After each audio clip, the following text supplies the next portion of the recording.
Welcome back. It's a lot colder today.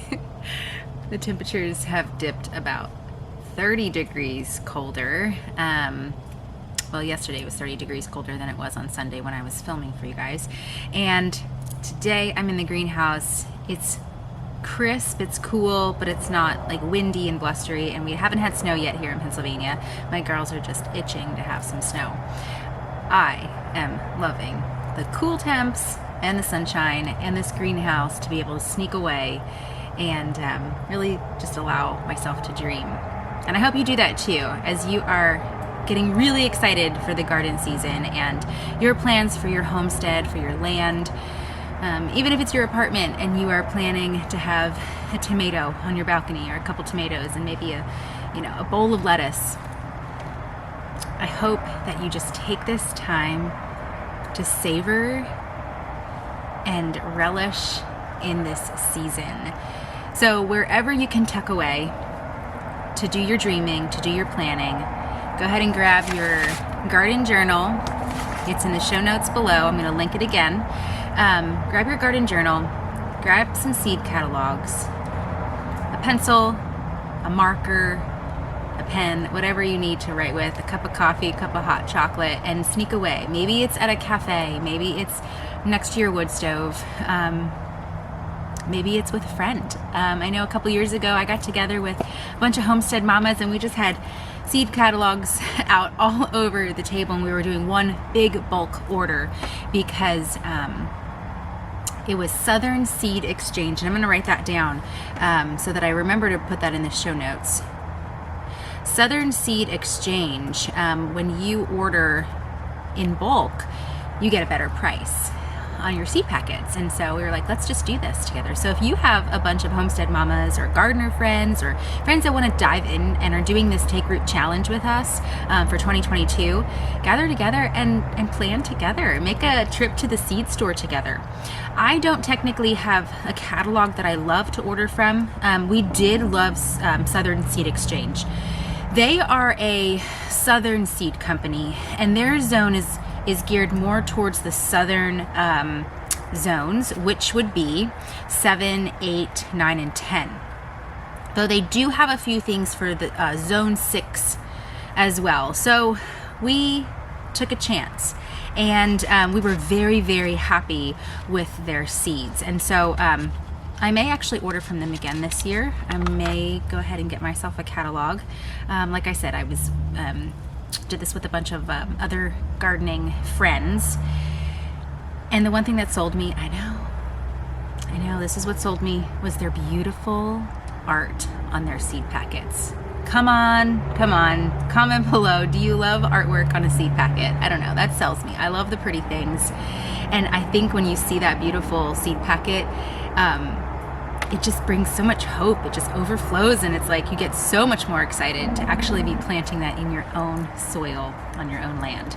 So Southern Seed Exchange, Johnny's Seeds, Baker Creek, of course. Baker Creek I do like. I can get a little overwhelmed with their varieties and their unique varieties, and that's when I can kind of go crazy and my blinders come off, and then Brooke has to say, okay, do we really need this?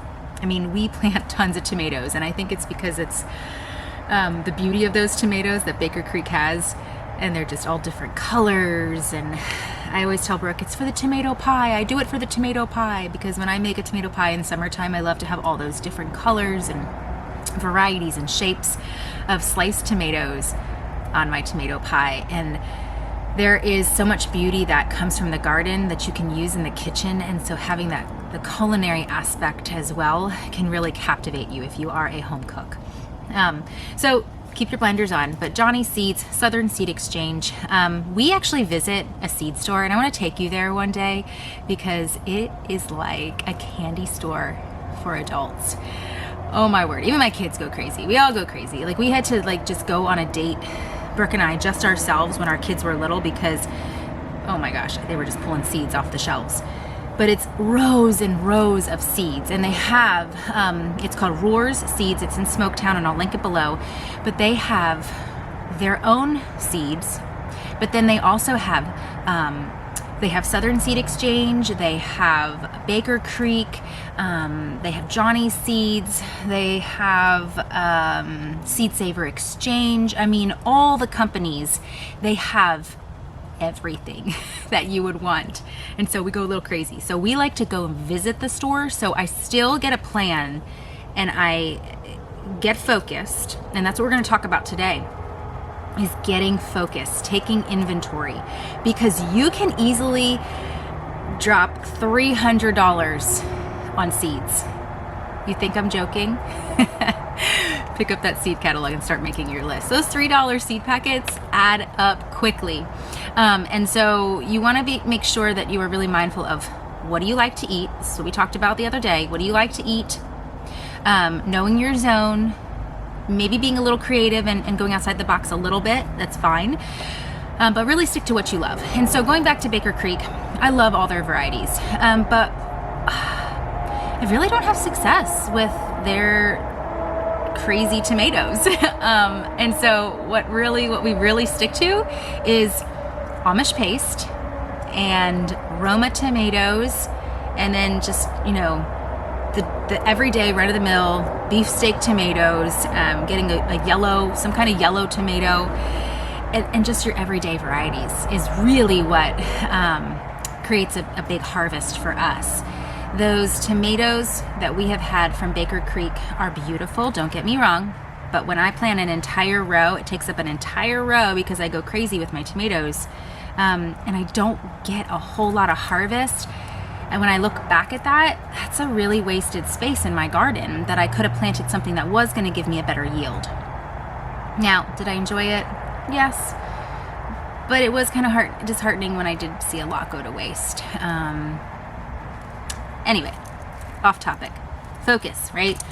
So today I want to talk to you about how we organize our seeds.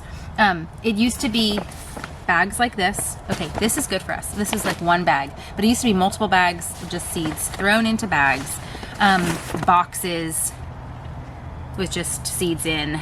We would organize at the beginning of the season where we would, go through and put them in plastic bags so they would stay, so they wouldn't spill if some of the seeds packets were open. We would clothespin a bunch that were very similar, like all the tomatoes would get clothespin together, and all the squash would get clothespin together, all the pumpkins, all the lettuce, and we would organize and categorize and throw them all in a box. And then what we do in the summertime is we do staggering, we do stagger planting. And so something I'm going to talk to you about later in this series is direct sow seeds. So some seeds you want to plant indoors, like your tomatoes, to get them started. Maybe a zucchini plant, maybe some cucumber plants. But then later in the summer, we like to start stagger planting. And so every week we'll put a new zucchini seed in the ground. So that way we're constantly having zucchini, because I know it might sound like we get a lot of zucchini, but after a while the plant dies off. And pickles too, like the cucumbers. So we'll plant some pickling cucumbers, some fresh eating cucumbers, different varieties. Every week we'll stick a few more seeds right in the ground. That's a direct sow.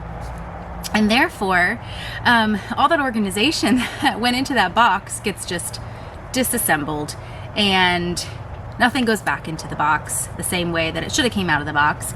And last year we started doing this method, which we learned from the Elliott homestead, and it's genius. It really is genius. I am so thankful she came up with this idea. But picture boxes, okay? I got these from michaels.com. It's a craft store here in Pennsylvania. If you go to Amazon, you can find them on Amazon. I actually picked these up at Michaels for $15, and Amazon they were like $50 a piece. So they're picture organizing boxes. So it's one big box, and then within it, when you open it up, there are little boxes inside of it. Perfect size for seeds and perfect for labeling. So this one's onion, and then I know all the onion seeds are right inside here, safe from rain. How many of you have left your seeds out? If you're new, take note of this. How many of you have left your seeds out and it rains overnight? You were up in the garden, you forgot to bring them in. Raise your hand. Yes, we've done that, and we've lost a ton of seeds, and that's not cheap. And so with this, you know, when we accidentally leave this out in the garden, because we do our gardening in the evening. When Brooke comes home, it's cool in the summertime, so either early morning or late evening. That's when we do our watering, all of that. Planting, weeding, and harvesting. If you leave it out at night, forget about it. It's covered, all those packets are safe, and it saves you just waking up in the middle of the night going, oh, I left the seeds out and it's pouring down rain, it's storming, and you know that they're safe.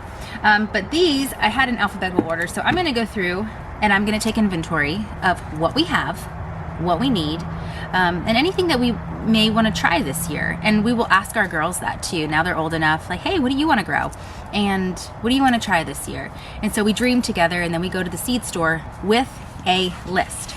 So go ahead and, if you haven't filled it out yet, what do you like to eat? Make sure you write that down. Don't go crazy and plant things like eggplant if you don't like to eat it. I've done that multiple times, and I don't like eggplant a whole lot. Broccoli, I love broccoli, but it all comes at one time. So I go buy that from the farmer down the road. Yes, we grow a few heads of broccoli, but I mean, I like to get broccoli every week, and so therefore you will have to stagger plant, and that's something you can't really stagger plant because you definitely have to plant for that. You have to have the plant to put in the ground, and so that requires a little more effort. Seeds you're going to need, so go ahead and write down all the seeds that you're going to need after you know what you want to eat and what you like to eat. All right, and so go ahead and do that before you do anything. Get your plan, focus. So I'm gonna go ahead through here and I'm gonna organize and I'm going to re-alphabetize, because what we do when Brooke comes home at night in the summertime is, you know, it's like, okay, what are we gonna plant tonight? Let's plant some more squash. Let's plant some more, you know, in the fall, maybe more radishes. And we'll just grab these, you know, we'll grab the ones we want and we head up to the garden. Sometimes we grab all the boxes. I have 2 with a 3rd one ready to be, you know, added to. I'm also going to put these right inside, you know, and organize the things that have just kind of randomly got thrown in here. Lettuce, Brooke got me for Christmas. Oh, here's what I was talking to you about the other day. The Mexican gherkins, the Mexican sour gherkins I shared. I couldn't think of the name. These are little tiny cucumbers. They look like a little tiny melon. They're super sour. I liked them. And this is actually Seed Saver Exchange. So let me show you guys how beautiful their seed packets are. I don't know. There's more beautiful ones than this. But they're cute. And I was the only one that liked them. But I actually had them in the kitchen garden. And when I would walk down to the kitchen garden to get a few tomatoes and some herbs, these would be my little snack. So it wasn't anything that we used to put up, to can, to preserve, even though I want to try fermenting them. They might be good fermented. So maybe I'll give it another shot this year, but last year we didn't grow them because no one really liked them. And they're viney, they're very invasive actually. So I had, you know, a hog panel, which is just like a 2x2 square of really thick metal wire mesh. And I had that upright, and that's what all my pickles and cucumbers grew on in my kitchen garden. And so my kitchen garden is really just all the herbs, medicinal herbs, cooking herbs, some flowers, and medicinal, did I say medicinal herbs? Yeah, and tomatoes. So some of my fun tomatoes, like Baker Creek tomatoes or cherry tomatoes, things that I can just quickly go down and grab. Onions, like, oh my gosh, spring onions. So I can quickly grab and cook dinner instead of running all the way up here. It's not that far, but running up here to have to grab what I need. This top garden is more of what we call our market garden, our harvest garden, of the things that we plant in hopes to preserve. Potatoes, our sauce tomatoes, our peppers for canning, lettuce, even though that's something we use every day. We don't really preserve that. But what else? Carrots. All the things we're going to put up for winter really go in this garden. But anyway, let me organize this because I have watermelon seeds. Oh my word. Onion seeds, flowers, pumpkins, so many things that need to just be organized and put away so that we can start fresh. Okay, so I hope this helped you. Go ahead and I'm going to leave some links to where you can get some seed organizers. If you haven't printed this, print this off and start making your plan of the things that you like to eat and the seeds that you're going to need to order, and then have your plan of organizing those seeds. Okay, and let me tell you, we don't grow everything by seed. A lot of things we do, but things such as our herbs, we'll buy our herbs. Broccoli, cauliflower, cabbage, those things we buy plants right at the greenhouse. We'll go to our favorite greenhouses and we get those. We have tried growing sweet potato slips, which I'm going to show you how to do. But we also go and buy them from the greenhouse too. So we're experimenting just like you. And I hope this helps as you just sit by your wood stove, sit in a cafe, sit with friends and plan and dream and have fun. Really don't rush the season. Really enjoy it and dig in and learn. Within the Eager Garden Journal, guys, this isn't anything crazy. It's just something that you can keep. Like, I encourage you to keep this and write the date on it, and then next year go back as a reference point and you know, use it as something that you can learn from the next year. But within there, it's how to read a seed packet, which I think we're going to dive into a little bit more about hybrid seeds, open pollinated seeds, organic, non-GMO. That's a lot of lingo to learn when you're first starting a garden. So get familiar with the back of this seed packet that's in here, page 4, and start thinking about organizing too. Grab one of these organizers. If you're just starting out, one should be good. We have 2, but I think you should be good with 1. We got 3 to be on the safe side, and 1 is sitting empty. During the off season, we do keep these seeds in the refrigerator. We have kept them in the freezer. You can do that as well, but we just find that the refrigerator is cool enough. We have a large walk-in cooler, so maybe for you it's a freezer. That would be best. So remember, you may be dropping $300 at a seed store, maybe $100, whatever your budget is, maybe $50. But remember, on the back of that seed packet, let me see if I can find one here. Tomatoes. Okay. They'll tell you how many plants. This one does not. Most of them do. So this is a Baker Creek. This one says this one will, you'll get about 25 plants from here. Okay, so there'll be 25 seeds in here. Some you may get like 10 seeds in a pack, and that'll give you 10 plants. And so you aren't going to use your entire seed packet in one season. So you save them by putting them in the freezer or in a large, you know, maybe you have an extra refrigerator and you put them in a refrigerator and you keep them cold for the next season. And so you will really get 2 seasons out of your seed packet if you are, you know, wise about it. So don't freak out if you're like spending a lot of money at the seed store. Remember, that's 2 years worth, and sometimes we've actually gotten 3 years worth. I know some of our lettuce, we've gotten 3 or 4 years worth of lettuce from just one seed packet. Now our lettuce packets are a lot larger than just the little packets because we plant a lot of lettuce. But just know that it's going to be more than one season for that little seed packet. And in the long run, it is a lot more economical than going to the greenhouse and buying a whole tray of plants. Though, I don't know, what's your time worth too? We always weigh that option. What's your time worth? So I hope this helped you, hope this blessed you, and leave your comments, leave your questions in the comments below. Thank you for subscribing, thank you for being here. I'm so excited to be on this journey with you, this Take Root journey. We have a lot of other things that are going on in our community. If you're taking root and it's not quite in your garden, it's something that's new to you, but you also want to take root in your health and wellness, follow all the socials below because, and make sure you're on our email list. Because we are going to be having once a month homestead Zooms where you can come together and it's just like sitting around the virtual table. Every Monday night, our wellness community has a wellness topic. I know, just speaking off the top of, you know, what I'm thinking right now is this coming Monday, we're talking about water and water quality. Your drinking water quality. And so we're talking about health topics as well. This is like such a homesteading and living closely to the earth is not just gardening. It's not just keeping animals. It's really building character and healing our own selves, our own bodies. And in turn, we're also regenerating the land because we're learning to just care and give back to the land as we're caring for ourselves. So wherever you want to take root this year, you can do that. Make sure you're on our email list. Make sure you're following all the socials below on Instagram, Facebook, so that way you have the links to our Monday night calls, our homestead Zooms, and if you are local to us, we are doing Weston A. Price chapter meetings this year as well.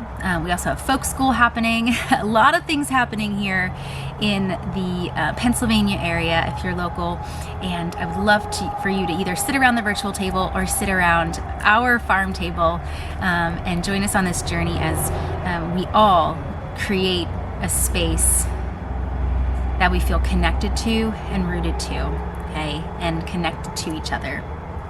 Blessings, guys.